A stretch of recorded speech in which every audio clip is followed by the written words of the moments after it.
دا سندرې چې څوک وایي که نه دا نن سبا چې ورته سندرغاړی وایي دا یو له بل نوم راویستی پخوا به ورته ډم وایي یا نږدې وخته پورې ورته ډم وایي که نه اوس ورته کله فنکار وایي او کله ورته څه وایي سندرغاړی دا داسې یو لکه داسې د یو ادب رتبه یې وله ورکړې ده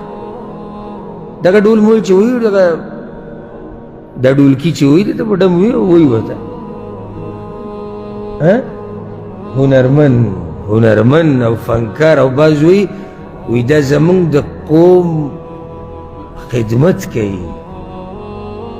او بعض څه وایي د یو یو پکې دا واورېدو وی دوی زمونږ قوم مخې ته بوځي او چې په ډول ډبلي باندې سړی مخکې تللی خو بس یې به وي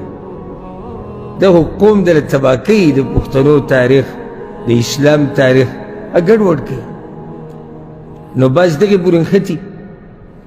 او تاسو به اورېدلي مې څو ورځې کوله مرکزي کوله والي او کله څه کوله او کله څه ولې وایي چې پښتانه مخکې لاړ شي پښتانه چې مخکې ځي دوی به په قرآن او حدیث سره مخکې ځي او دویم هغه درانه خویونه چې دوی په ځان کې راولي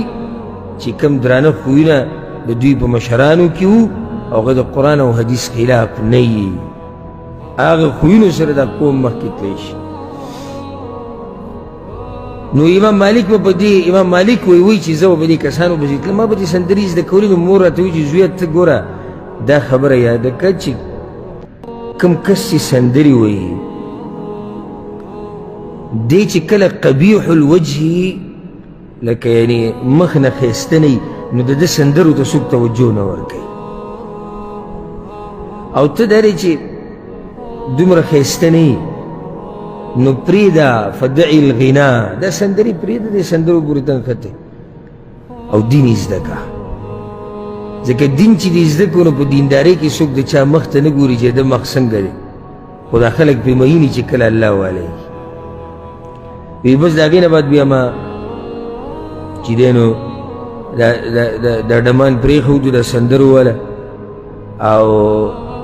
واتبعت الفقهاء بیا به د علماو سره کېناستم نو الله د غزي ته راورسول د دې قصې په سند کې یو راوي راځي اسحاق ابن محمد النخعي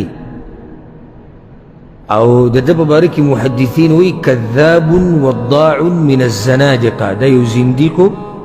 دروغجنو په پیغمبر به دروغ جوړول په صحابه کرامو به دروغ جوړول د دین په مشرانو به دروغ جوړول نو سند خو یې دړې وړې شو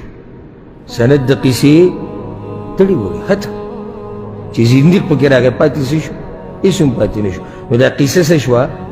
غلطه ثابته شوه بله دا قصه په خپله سوچ هم وکړي اوسې کې